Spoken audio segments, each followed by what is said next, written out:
Le lundi 20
Le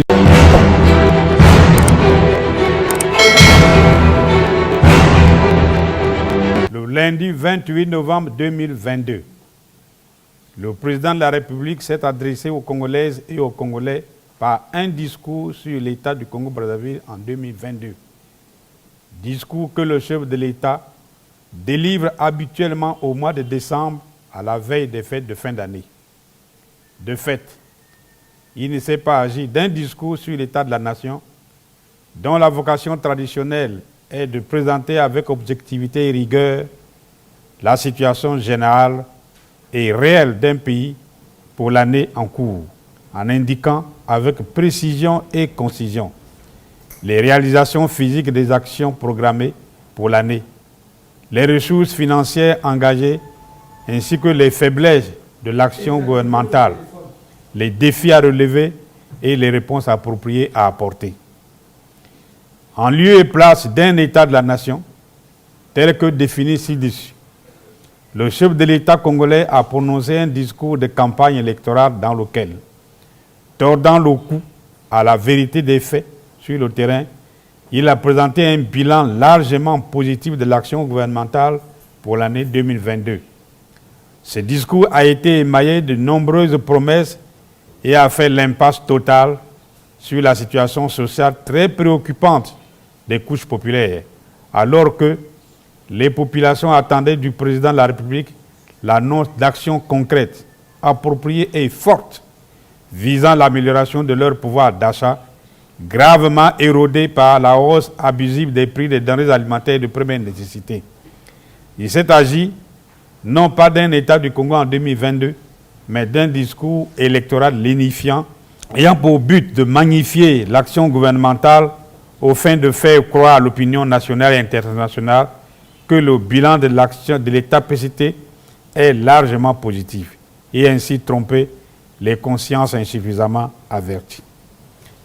Dans son adresse à la nation, le président de la République s'est employé à faire croire que, contrairement aux affirmations de l'opposition, le Congo est bel et bien gouverné, qu'il n'a pas reculé d'un pouce, loin s'en faut, mais qu'il a, au contraire, fait un bond remarquable en avant dans tous les secteurs de la vie nationale, comme en témoignent les avancées significatives réalisées dans les secteurs de l'éducation, de la santé, des infrastructures de base, de l'agriculture avec les zones agricoles protégées, de l'économie avec le lancement du processus de déploiement des zones économiques spéciales et surtout avec la stratégie du partenariat public-privé qui va booster les investissements privés. Toutes ces affirmations du chef de l'État sont démenties par la réalité sur le terrain. Réalité marquée entre autres par l'effondrement de l'économie nationale, la faillite des systèmes d'enseignement, de santé, de recherche scientifique et d'innovation technologique, la dette publique abyssale, 116% du PIB, la très grande dépendance alimentaire du pays par rapport à l'étranger. Le Congo dépense chaque année plus de 700 milliards de francs CFA au titre des importations de produits alimentaires et agricoles. L'épuisement des réserves internationales de change. Aujourd'hui, le Congo n'importe des produits qu'il consomme que grâce à la gestion commune des réserves de change de l'ensemble des pays de la CEMAC. Les liquidités générales de l'économie, les liquidités de l'État, l'incapacité du gouvernement à assurer les paiements courants, salaires, pensions, bourses, services de la dette. L'extrême pauvreté des populations, l'explosion de la morbidité et de la mortalité dans toutes les familles congolaises, les inégalités et injustices sociales criardes, le délitement de l'unité et de la concorde nationale, la montée en flèche des comportements déviants, notamment l'exacerbation des crispations géoethniques, le népotisme, l'ethnocentrisme, le régionalisme, la préférence ethno-régionale, la corruption, la concussion, l'appropriation personnelle des biens de l'État, le détournement des deniers publics, l'enrichissement illicite, les violences urbaines, les violences en milieu scolaire, les violences faites aux femmes, etc. Telle est, sans addition étrangère, la réalité congolaise en 2022. Toute autre façon de la présenter relève du travestissement. Abordant les questions économiques et financières, le président de la République a indiqué que l'économie congolaise se redresse et qu'en 2022, le taux de croissance est évalué à 2,6%. Cependant, le chef de l'État a oublié de nous dire deux choses. D'une part, que le taux de croissance évoqué est dû non pas aux performances économiques de notre pays, mais tout simplement à la hausse du prix du baril de pétrole sur le marché mondial à la suite de la guerre d'Ukraine. Le renchérissement du pétrole a rapporté au Congo une cagnotte évaluée par le gouvernement lui-même dans le collectif budgétaire à près de 800 milliards de francs CFA. D'autre part, que la croissance dont il parle n'induit pas une amélioration du vécu quotidien des populations, et ne s'accompagne pas de l'élévation du pouvoir d'achat du plus grand nombre. Elle est une croissance creuse, c'est-à-dire non inclusive. Malgré les 2,6% de taux de croissance, 95% des Congolais continuent de vivre en dessous du seuil de pauvreté.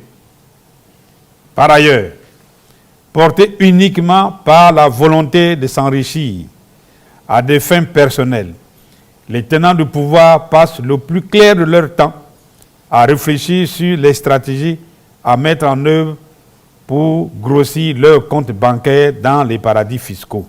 Ainsi, après la stratégie des municipalisations accélérées des années 2004 à 2016, qui leur avait permis de s'octroyer tous les marchés publics juteux et qui a fait de plusieurs d'entre eux des multimilliardaires, ils viennent d'inventer une nouvelle stratégie leur permettant de blanchir des fortunes colossales qu'ils ont amassées et cachées, soit dans les domiciles privés, soit dans les cimetières ou placées dans les paradis fiscaux.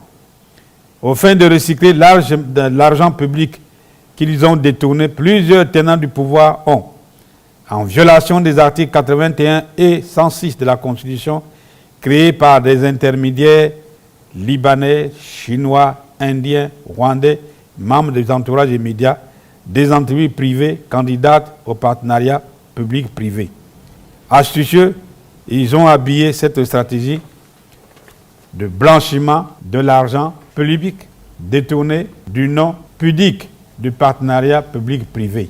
Or, au Congo, il n'y a pas d'opérateurs économiques nationaux ayant une surface financière suffisante pour participer au financement de l'économie nationale. De ce fait, le privé national qui est interpellé pour prendre les participations dans les entreprises mixtes avec l'État ne sera constitué pour l'essentiel que par les entreprises appartenant aux tenants du pouvoir ou à leurs entourages immédiats, c'est-à-dire leurs propres entreprises. Cette stratégie est une ruse politique destinée à bluffer l'opinion nationale. Elle réfère au délit de conflit d'intérêts.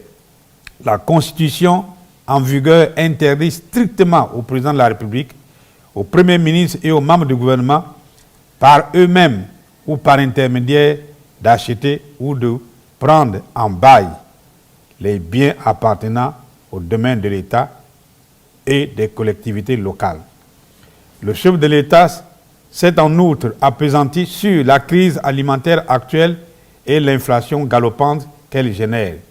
Il a repris à son compte et a égrené les promesses ronflantes contenues dans le plan de résilience du gouvernement. Comme nous l'avons montré dans notre tribune publiée sur les réseaux sociaux le dimanche 27 novembre 2022 et intitulée « L'inflation galopante étale au grand jour l'incapacité de l'État PTA de gouverner », il y a un fossé abyssal entre les proclamations tapageuses contenues dans ce plan du gouvernement et la réalité sur le terrain. En effet, dans ce plan, le gouvernement prétend avoir mis en œuvre une batterie de mesures destinées à garantir dans l'immédiat et à court terme les approvisionnements en biens alimentaires, stabiliser les prix des produits alimentaires de base, renforcer la production nationale en matière alimentaire. Ces mesures sont les suivantes. 1. Promouvoir une politique de substitution aux importations en encourageant le développement de la production locale par les produits de base. Huile végétale, farine, volaille, viande bovine et porcine, développement des intrants agricoles, etc. 2. Faciliter le transport des produits agricoles dans leur bassin de production, depuis leur bassin de production vers les centres de consommation, grâce à la réhabilitation des voies de transport routier, du transport ferroviaire, par la réhabilitation de la voie ferrée et l'amélioration de la capacité de traction de CFTO, ainsi qu'une facilitation du transport fluvial par l'amélioration de la navigabilité permanente des cours d'eau et celle des capacités des unités navigantes et des infrastructures portuaires. 3. Fixer par voie réglementaire une liste de produits alimentaires et agricoles essentiels qui devraient faire l'objet du soutien de l'État. 4. Mobiliser les banques locales qui seront appelées à échanger avec le gouvernement lors d'une table ronde dédiée afin de mettre en place un système de facilitation d'octroi de crédits bonifiés aux producteurs avec l'aide et le soutien de l'État. 5. Mettre en place dans les meilleurs délais un guichet en faveur de producteurs agricoles concernés afin de les identifier et de faciliter leur soutien. 6. Appliquer avec énergie et pragmatisme toutes les mesures administratives, fiscales et parafiscales existantes afin de faciliter la politique nationale de dynamisation de l'offre alimentaire et agricole nationale. 7. Supprimer pendant 12 mois les droits de douane de produits alimentaires de base et intrants agro-pastoraux et halieutiques. 8. Bloquer de manière temporaire les prix de produits de première nécessité et interdire l'exportation de certains poissons issus de la capture faite dans les eaux territoriales congolaises. De toutes ces mesures, seule la suppression de la taxe d'importation a été exécutée. Pour le reste, rien, absolument rien n'a été fait. L'exécution physique des mesures annoncées n'a pas été réalisée. Les actions et les financements n'ont pas suivi les promesses. Face à cette situation, les populations se demandent quel usage est donc fait des 128 milliards 300 millions de francs CFA inscrits dans le collectif budgétaire pour financer le plan de résilience. Par ailleurs, le président de la République, qui a fait une impasse totale sur la situation sociale tragique des populations, il n'a soufflé aucun mot sur l'enfer terrestre que vivent les fonctionnaires des mairies du Congo, Dolizy, Mosenjo, 68 mois d'arriérés de salaire, Nkayi Wesso, 64 mois, Pointe-Noire, 10 mois, les retraités de la CREF, 3 ans et 3 mois d'arriérés de pension, les étudiants au Congo et à l'étranger, de 3 à 5 ans d'arriérés de bourse selon les cas, les anciens travailleurs des entreprises publiques liquidés, plus de 10 ans de non-paiement des droits sociaux. Le peuple congolais meurt de faim au milieu de son pétrole. La misère des Congolais n'émeut nullement le chef de l'État congolais qui n'est préoccupé que par deux choses: la préservation du pouvoir par la force et sa succession par son fils. Pourtant, comme l'écrivait François Guizot dans son ouvrage « Des moyens de gouvernement et d'opposition dans l'état actuel de la France en 1821 », tout gouvernement, pour assurer sa survie, doit satisfaire aux besoins de la société qui régit et chercher ses racines dans les intérêts moraux et matériels de son peuple. Fin de citation.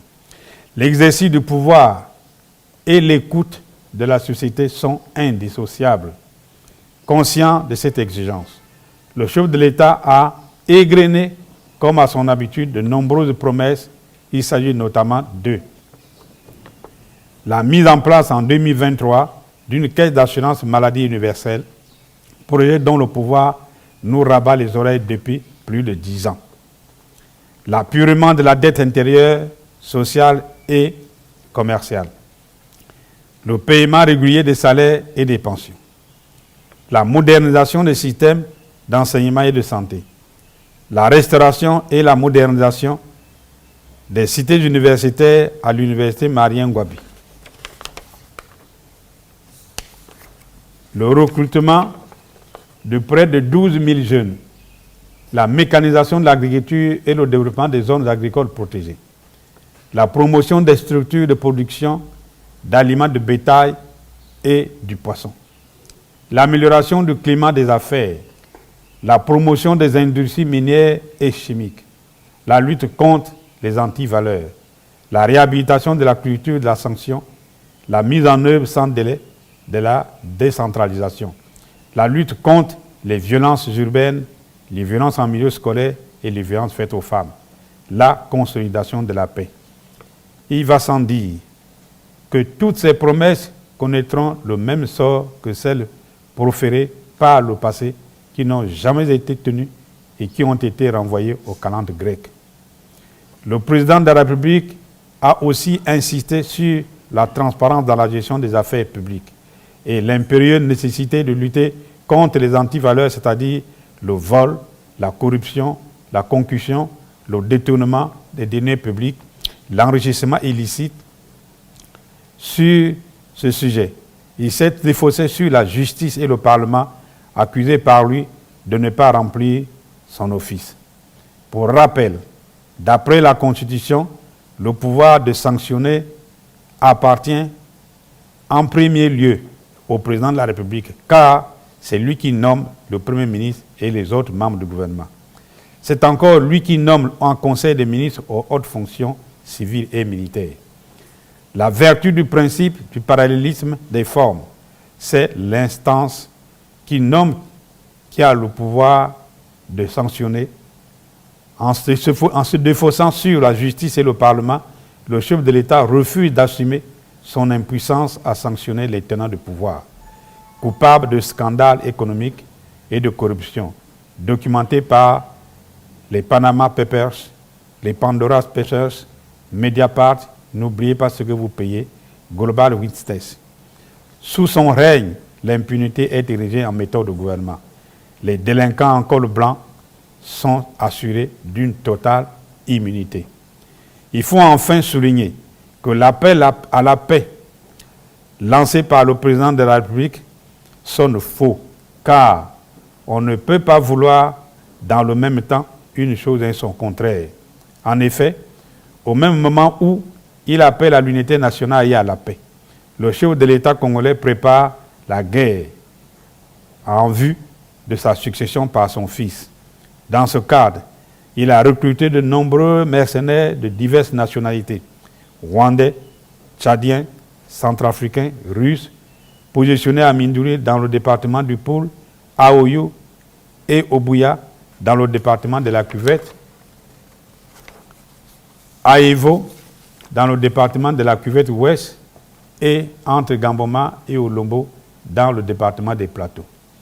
Dans la même optique, il a acheté une quantité énorme d'armes et de munitions de guerre gardées non pas dans les camps militaires habilités, mais dans les sites secrets connus de lui seul et des membres rapprochés de sa famille.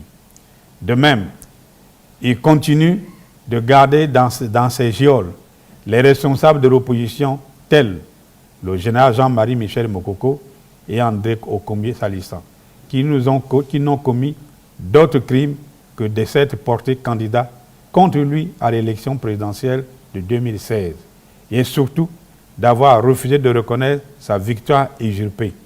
Récemment, Destin Gavé, acteur politique congolais, a été arrêté et incarcéré à Pointe-Noire pour avoir donné son point de vue, son opinion sur le discours à la nation délivré par le chef de l'État le 28 novembre 2022. Alors, de quelle paix parle le chef de l'État congolais?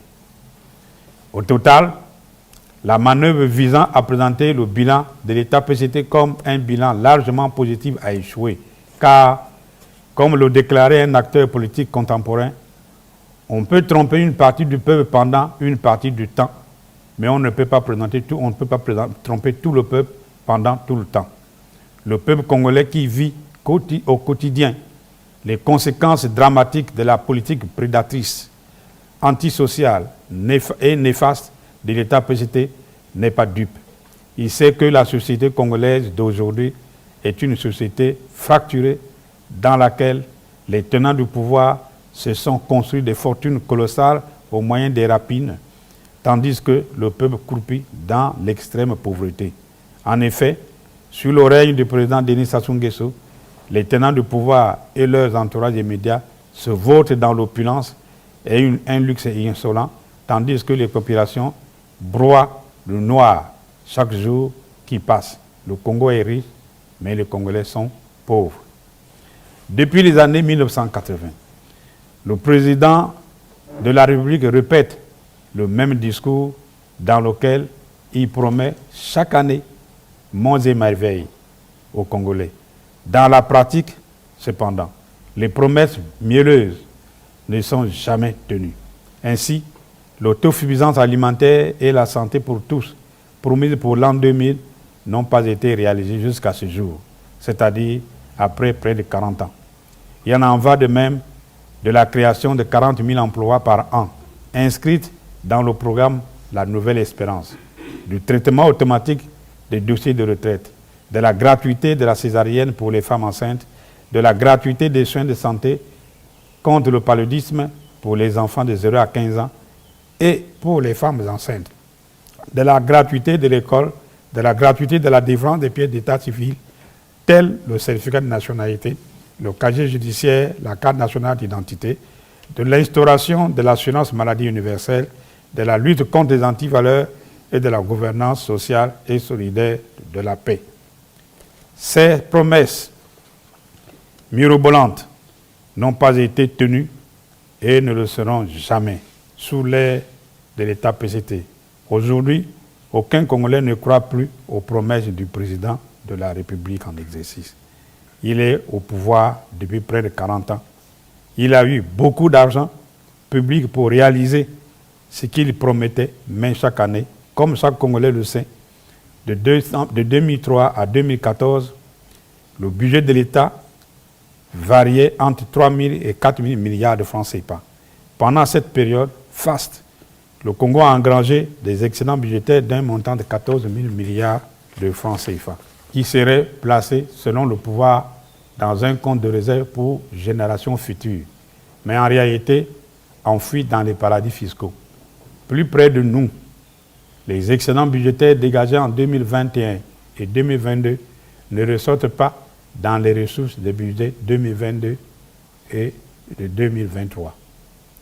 Ce n'est pas dans la conjoncture économique difficile actuelle, marquée entre autres par l'effondrement de l'économie nationale, les liquidités de l'État et son surendettement, que le président de la République pourra réaliser ce qu'il n'a pas fait en 40 ans. Alors qu'il en avait très largement les moyens. Le message à la nation délivré par le chef de l'État le lundi 28 novembre 2022 est une nouvelle imposture de l'État PCT. Ce dernier n'a plus rien à dire, à proposer au pays. Il a fini son cycle. Nous exigeons la libération immédiate et sans condition de tous les prisonniers d'opinion, dont le général Jean-Marie Michel Mokoko, André Okomi Salissan, Destin Gavé. Le Congo-Brazzaville est un grand malade qu'il nous faut soigner. Si nous n'y prenons garde, ce sera trop tard et immédiatement regrettable. Le sursaut, c'est maintenant. Unissons-nous, oublions ce qui nous divise. Brazzaville, le 29 décembre, la conférence des présidents. Je vous remercie. Monsieur le Président, dans les autres pays du monde, l'économie est traditionnellement financée par les capitales d'industrie, les banques et les marchés financiers. Au Congo, il n'y a pas d'opérateurs économiques nationaux ayant une surface financière suffisante pour être qualifiés de capital d'industrie.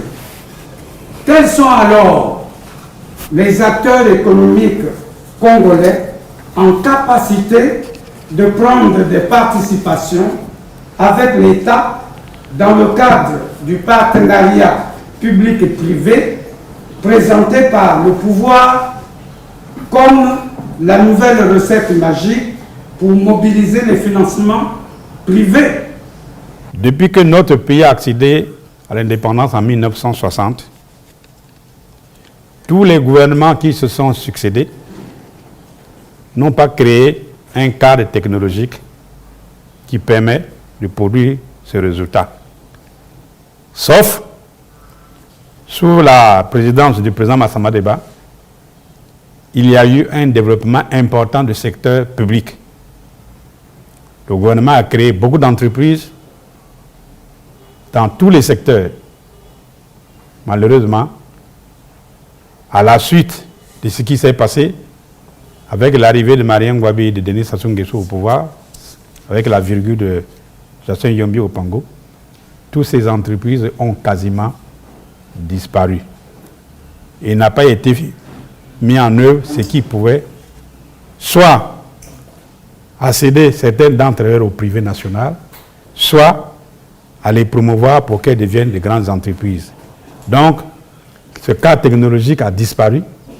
Malgré tout le bruit qu'on fait, jusqu'à aujourd'hui, il n'y a pas de cas technologique. Cas technologique, c'est quoi? Il n'y a pas un plan de développement économique dans notre pays.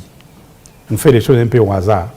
De sorte que, dans notre pays, effectivement, il n'y a pas de capitaines nationaux qui sont capables d'accomplir ce saut, de participer au capital des entreprises.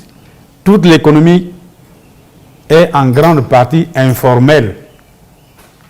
Et vous savez ce qu'est l'économie informelle.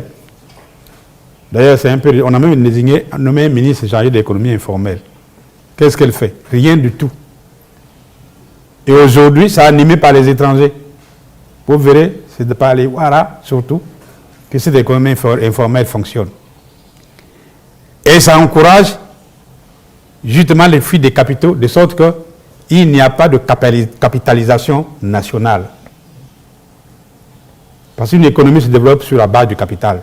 Sans formation de capital national, il n'y a pas d'économie. Donc les opérateurs congolais ne peuvent participer que s'il y a eu formation de capital, accumulation de capital pour leur donner la capacité de participer. Il n'existe pas. Et dans un pays comme le nôtre qui sort de la colonisation, c'est l'État qui doit créer ce cadre technologique qui permettrait aux opérateurs congolais de naître et de se promouvoir. Or, aujourd'hui, ce sont ces mêmes hommes politiques qui créent leurs petites histoires comme des fermes, les bœufs. Vous avez vu, il y a 3 000 bœufs là quelque part, là, mais c'est pour le chef de l'État, alors que ça lui est interdit. On ne promouvoit aucun Congolais. Donc, votre question, c'est qu'aujourd'hui, nous n'avons pas réellement un vrai capitaliste national qui peut participer au partenariat public et privé. Sinon, ceux qui sont en train de dévaliser l'État pour se donner les moyens économiques à eux-mêmes. Dans une interview accordée à la presse congolaise le lundi 5 décembre 2022 sur Télé Congo à 21h, le Premier ministre congolais, M. Coliné Makosso, en réponse à une question sur l'inflation galopante qui érode gravement le pouvoir d'achat des populations, a déclaré: le gouvernement a fait ce qui était de son devoir en supprimant pour 12 mois la taxe d'importation sur les produits alimentaires de première nécessité. La responsabilité du renchérissement du coût de la vie incombe aux commerçants véreux qui se livrent à des hausses abusives des prix des denrées alimentaires de base. Que penser de cette déclaration, M. le Président? Quand vous regardez notre pays, on arrive dans le texte, nous importons pour plus de 700 milliards de francs CFA ce que nous consommons sur notre terrain. Alors, qu'est-ce qu'il y a dedans? Un produit, il y a la formation de prix. Qu'est-ce qui concourt à la formation d'un prix? Vous avez le coût de production, des matériels utilisés pour produire ce produit. Vous avez le coût du travail, le travail utilisé pour produire ce produit. Et vous avez, en même temps, les taxes, les impôts, donc il y a plusieurs facteurs qui concourent à ça. Et comme c'est des produits importés, vous importez en même temps l'inflation dans notre pays. Mais dans les coûts, le transport. Vous avez oublié que dans un petit tronçon de route de Brazzaville à Pointe-Noire, il y a plus de 10, qu'on appelle ça? Péages. 10 péages. Mais le commerçant n'est pas idiot. Quand il transporte, il intègre ça dans les coûts. Il intègre dans les coûts. Mais toute la corruption, les trucs qu'on paye aux policiers tout le long des routes là, où il n'y a pas de péage, il faut leur payer l'argent pour passer. Ça rentre dans les coûts. Alors, en supprimant la taxe d'importation, ça ne résout pas le problème. Ça, c'est ça. Mais la TVA rentre dans la formation des coûts. Donc, tout ça, supprimer la taxe d'importation ne veut rien dire. Mais Prenez un exemple. Quand vous achetez un sac de foufou qu'on vendait hier à 10 000 francs CFA, aujourd'hui à 40 000 francs, quelle est la taxe d'importation qui est rentrée dans le sac de foufou? Il y en a dedans? Ça n'existe pas. Vous voyez? Allez au marché là. Allez acheter du poisson frais qui vient, soit de Yoro, soit de Mbamou, de Mosaka ou de... Mais il y a quoi dedans? Il n'y a rien. Il n'y a rien. Mais les fruits, la papaye, une papaye aujourd'hui, bien mieux, si vous n'avez pas 1000 francs, vous ne l'avez pas. Ça a été importé de quel pays? Quelle est la taxe d'importation qui rentre dedans? Le Premier ministre, ce qu'il a dit, c'est pour amuser la galerie. Ce n'est pas des choses à suivre. Ce qu'il faut, c'est parce qu'ils n'ont pas une politique économique. Il n'y en a pas, ça n'existe pas. La politique économique, il faut d'abord bâtir un modèle. Quel modèle nous voulons pour développer notre pays? Le Congo est un pays riche. Nous sommes 5 millions d'habitants seulement, mais un pays extrêmement riche. Des minéraux partout. Le sous-sol congolais, c'est un scandale. Mais le pétrole, il n'y a rien. Mais ce qui n'a pas dit, mais les Congolais, pendant ce temps que les prix augmentent comme ça érode le pouvoir d'achat des Congolais. Il y a des femmes qui vont au marché avec 500 francs CFA ou 1000 francs CFA. Et vont acheter quoi? Donc, les salaires ne sont pas augmentés. Le chômage bat le plein. C'est à revoir. Le Congo est un pays de désordre. Il n'y a pas de modèle économique affiché. Or, avec 5 millions d'habitants, nous n'avons pas un marché intérieur suffisant. Nous devrions être à mesure de nourrir tous les Congolais des produits de base à partir de notre propre pays. Qu'est-ce qu'ils font quoi? C'est l'amusement d'aller dire, zone agricole protégée, des trucs, zone agricole protégée pour qui? Où? Ça existe où? Les pays on va montrer quelques graines de maïs en gros. C'est ça la zone économique protégée. Les Congolais ont pour aliment de base le maïs. Il faut partir d'abord de ce que les Congolais mangent, de ce qu'ils veulent et qu'est-ce qu'on doit en faire. Vous voyez, non? Tout ce qui pouvait profiter aux Congolais, on a. Mais regardez la question. Nous avons eu ici Kinsundi, Sotesco.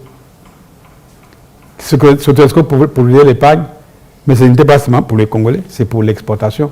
L'exportation amène quoi? Ce n'est pas l'argent. Au lieu de dire, quand vous empruntez l'argent, les réserves de change internationales qui n'y sont plus, nous payons avec l'argent des autres. Ce n'est pas gratuit. On paye les intérêts du débit.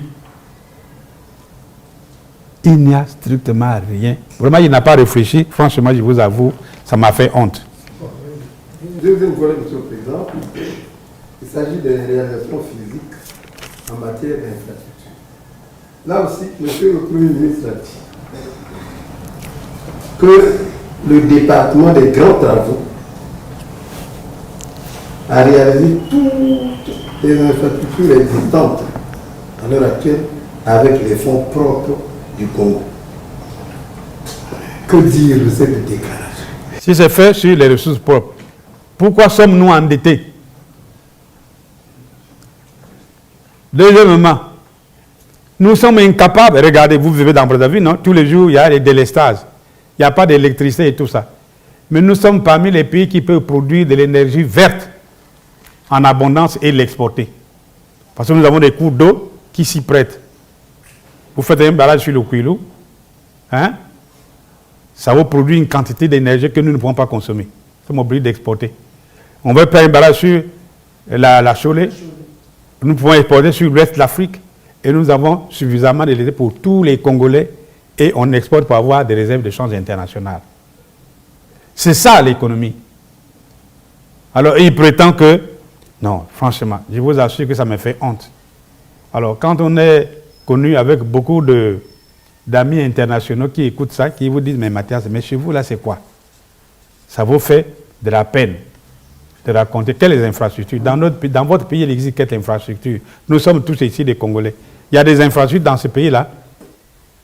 Prenez seulement Brazzaville. Lorsque le ciel se noircit, la pluie menace, quel est le Congolais qui ne tremble pas? Il a peur que sa maison soit emportée par les eaux. Pourquoi? Il n'y a pas d'infrastructure à Brazzaville. Et regardez, dans ce pays pauvre, tous les jours les embouteillages. Tous les jours les embouteillages. Pourquoi? Il n'y a pas de route à Brazzaville. Mais pour aller à l'intérieur du pays, entre nous, franchement, c'est une catastrophe. Mais je ne parle pas des zones où c'est même inatteignable, comme la Likwala. La Likwala, où c'est l'avion, où c'est le bateau, où la pirogue, comme on dit. Mais il n'y a pas d'avion. Il n'y a pas d'avion. Les bateaux sont où? Ceux de la spéculation qui ont pris feu à Yolo, là, il n'y a rien du tout. De quelle infrastructure tu parles, ces messieurs-là? Le chemin de fer, ça fait des années que le chemin de fer n'existe plus. Il y a encore des gens qui vont à Pointe-Noire par train ici. De quelle infrastructure ils parlent? Par contre, le département des grands travaux a constitué le plus grand trou que le Congo n'ait jamais vu. Le plus grand trou que le Congo n'ait jamais vu. L'argent qu'on a coulé dedans. Je vous donne un exemple. Allez aux 10 maisons. Les 10 maisons pour aller à Mayamaya, c'est 3,5 km. On a fait cette route-là qui devait coûter au maximum 1,5 milliard ou bien 3 milliards. Ça a coûté 7 milliards 500 millions. Mais le reste de l'argent là a été utilisé pour quoi? Moi, je croyais qu'il allait dire les 14 000 milliards. Voilà. Le barrage du Koulou, ça coûte 800 milliards, au maximum 1 milliard, 1000 milliards de francs CFA. On a mis 1000 milliards là-bas. Mais on a déjà fouillé dans tous les comptes ici. Les 14 000 milliards ne sont nulle part. Nulle part. Mais ils ont utilisé quel argent? Mais les routes, quoi, les histoires de municipalisation, est-ce que ça sert à quelque chose? Ça ne sert strictement à rien. On a créé des petits aéroports dans l'intérieur du pays. Les avions n'y vont pas. L'herbe pousse partout sur ces aéroports-là. À quoi ça sert? Alors, comment amuser la galerie comme ça, alors qu'aujourd'hui, si le Congo était un pays puissant, les commissaires allaient dire non, supprimez-nous les histoires de grands travaux, puisque ça ne sert à rien. Même à l'île Mbamou ici, là, il n'y a pas moyen d'y aller. Vous pouvez aller à l'île Mbamou normalement. De quelle infrastructure? Ici, il n'y a rien. Après avoir suivi attentivement votre propos, nous vous posons cette troisième question. À la suite du discours sur l'état de la nation en 2022, délivré par le président de la République le lundi 28 novembre, et dans le cadre de la célébration du 20e anniversaire des grands travaux, le ministre en charge de ce département a déclaré qu'en 20 ans, le Congo a réalisé ce qu'il n'a jamais réalisé depuis l'indépendance de 1960. Quelle réflexion suggère à l'ARD cette déclaration péremptoire du ministre des Grands Travaux?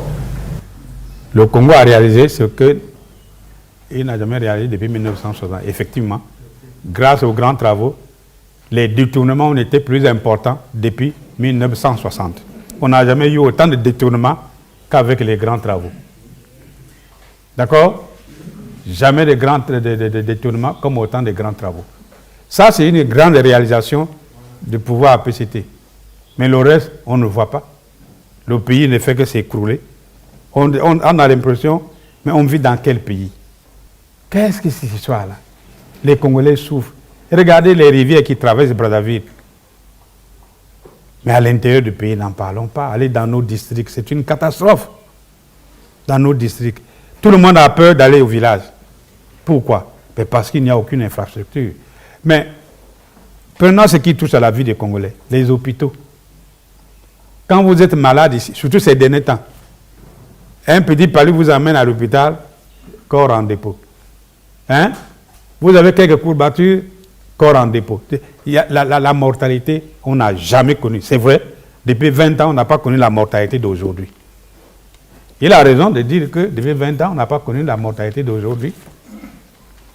Il faut le remercier pour nous rappeler ça, que les structures sanitaires sont complètement défaillantes. On ne peut pas soigner les Congolais. Ce n'est pas possible. On ne peut pas soigner les Congolais. J'ai peur qu'aujourd'hui, les jeunes filles, lorsqu'elles tombent enceintes, la tendance est de dire qu'il vaut mieux avorter. Mais avorter avec quoi? Aller pour manger des plantes et des trucs comme ça, et ça menace la santé. Parce qu'aller accoucher, c'est devenu un risque. Mais l'éducation, quant à l'enseignement, vous vous rendez compte, Est-ce qu'il y a encore l'école dans ce pays? Nous, quand on était à l'école, au temps des colons, mais ce n'était pas ça. Ce n'était pas ça. Aujourd'hui, les enfants, bon, certains par dépit, ils vont dans les établissements privés. Ils vont visiter, mais là-bas, c'est pareil. Moi, j'ai été visiter un lycée privé, à Mpila, là. Ah, je dis, mais comment? Ça, c'est une école privée, oui. Mais l'argent qu'on paye, ça fait quoi? Envoyer un enfant là-bas, vous l'avez condamné. Il ne réussira plus. Ça, c'est l'éducation. Mais alors, vous vous rendez compte? Mais allez à l'université Marien Ngouabinon, c'est la première université d'Afrique centrale qui réunissait tous les étudiants de l'AF. Mais regardez dans quel état est toujours cette université-là. Est-ce que ça a changé? Il ne faut pas autoriser les gens à se moquer des Congolais. Cette déclaration du ministre des Grands Travaux, c'est une provocation à l'endroit des Congolais. Monsieur le Président, dans votre mot liminaire, vous avez déclaré que le Congo allait mal. Et la question que je vais vous poser est la suivante. Dans sa dernière conférence de presse, l'ARD a déclaré que l'État PCT était en fin de cycle et que le temps de l'alternance démocratique et pacifique était venu. Que répondrons-nous à ceux qui, dans les quartiers, se demandent si le Congo a encore un avenir? Tant qu'un peuple existe, l'avenir existe toujours. Mais le problème de savoir comment promouvoir cet avenir. Le Congo va très mal, vous vous rendez compte? 62 ans d'existence, nous sommes à ce point. On paye encore un Congolais, combien? 50 000 francs par mois. Mais un melon coûte combien? 15 000. Si vous voulez manger un melon. Donc le Congo va très très mal. Alors, puisque le Congo va mal, tous les acteurs politiques de notre pays doivent le reconnaître, s'organiser pour tirer les conséquences de ça. Le PCT a échoué et largement échoué. Il est grand temps qu'on mette en œuvre une nouvelle politique. Une nouvelle politique qui s'appuie sur les intérêts du peuple congolais. Il n'y a pas meilleure façon de développer un pays que d'abord de partir des intérêts du Congolais. Qu'est-ce que les Congolais veulent? Ils veulent vivre normalement avant de quitter cette terre des vivants. Et pour vivre normalement, qu'est-ce qu'il faut? Il faut bénéficier d'un système de santé viable, il faut avoir une éducation viable, il faut dormir dans les meilleures conditions, se promouvoir dans les mêmes conditions et vivre sa vie normalement. Mais ici, on ne vit que dans la crainte. Tous les jours, chaque Congolais a peur. Qu'est-ce qui va se passer demain? Qu'est-ce qui va se passer demain? Baladez-vous dans Brazzaville. Dans toutes les rues, vous verrez une banderole où on annonce la mort d'une, deux, trois personnes. Toutes les familles sont. Alors, il faut construire un nouveau pays. L'État congolais n'existe pas. Est-ce que l'État existe? Les gens vont danser. Un ministre qui a touché, volé son argent après, achète quelques kits, va dans son village, donne, et il se met à danser. Voilà l'État congolais. Le Congo, il faut d'abord construire l'État. Donc, une réforme de l'État est nécessaire. Mais ça, il faut une nouvelle politique. Comment arriver à cette réforme de l'État? Il faut arriver à réformer l'État, mettre en place les structures légales qui permettent le fonctionnement normal de l'État.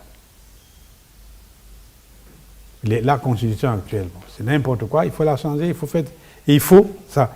La démocratie, il faut que la démocratie soit la démocratie vraie, qu'elle se déroule comme dans son essence. Et ensuite, quand l'État fonctionne, alors il faut garantir en permanence une formation des gens chargés de gérer l'État. On les jette comme ça, chacun vient faire ce qu'il veut. Dans un seul service, un jour j'ai demandé dans un service là-bas, au ministère des Finances, j'ai trouvé 15 personnes. J'ai dit, aujourd'hui vous avez traité comme des dossiers. Un seul. 15 personnes traitaient un seul dossier. Pourquoi? Pourquoi c'est ainsi? Ah, qu'est-ce que vous voulez qu'on fasse? Parce que l'État congolais ne tourne pas, ne fonctionne pas. Et ça vient de la politique générale d'ensemble. Donc il faut changer de politique dans ce pays. Pour ça, nous avons dans le temps proposé un dialogue pour que tout ça soit mis à plat, qu'on construise ensemble des solutions idoines pour sortir notre pays de cette gangrène-là. C'est ce que nous avons pour. Aujourd'hui, c'est encore valable. Il faut en arriver là. Ceux qui veulent faire la force pour imposer leurs enfants et tout ça, mais qu'est-ce qu'ils veulent provoquer? Encore des tsunamis, que le 4 mars, que les Congolais perdent encore de leur vie, parce qu'on veut imposer son fils. Nous avons déjà dit ici, ça ne se réalisera pas dans ce pays. Quels que soient les armements qu'on va mettre en œuvre ici, les Congolais ne se plieront pas à ça. Il faut qu'on nous écoute. Alors, il faut ça, changer de politique, et il faut concevoir un modèle économique qui fasse du Congo un pays réellement indépendant. Nous en avons les capacités, on en a les moyens. Et regarde, tout l'argent de pétrole, je vais vous dire, j'ai souvent rappelé ça ici. Le Congo produit, par exemple cette année, près de 120 millions de barils de pétrole par an. Là-dedans, nous avons de 35 à 40%. Et une cargaison de pétrole coûte au bas mot, avant dans l'augmentation des prix là, 25 milliards. Ça veut dire que l'argent ne manque pas. Mais cet argent-là, je vous lance un défi, allez dans n'importe quelle banque congolaise ici, demandez, la SNPC vous a viré combien d'argent ici, de son compte? 0 francs. Rien. Mais ça va où? Dans les paradis fiscaux.